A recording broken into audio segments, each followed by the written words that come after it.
Hello বন্ধুরা, তোমাদেরকে কবিতা ফুডে স্বাগত। আজকের রেসিপি রুই মাছ। রুই মাছটা ধুয়ে হলুদ লবণ মেখে নিয়েছি। রুই মাছ আমি আলু কচু দিয়ে মাছটা ভেজে নিব।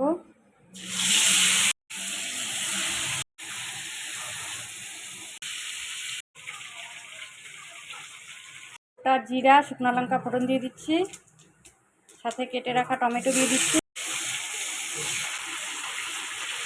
মতো লবণ হলুদ দিয়ে দিব।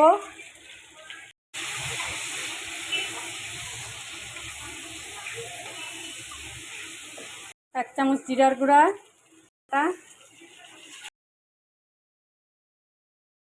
মশলা কষানো হয়ে গেছে, আমি এখন জল দিয়ে দেবো।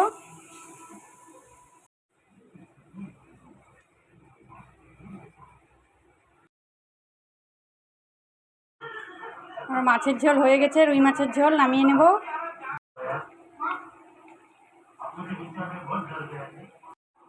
রুই মাছের ঝোলটা একটা ডিশে নামিয়ে নিয়েছি।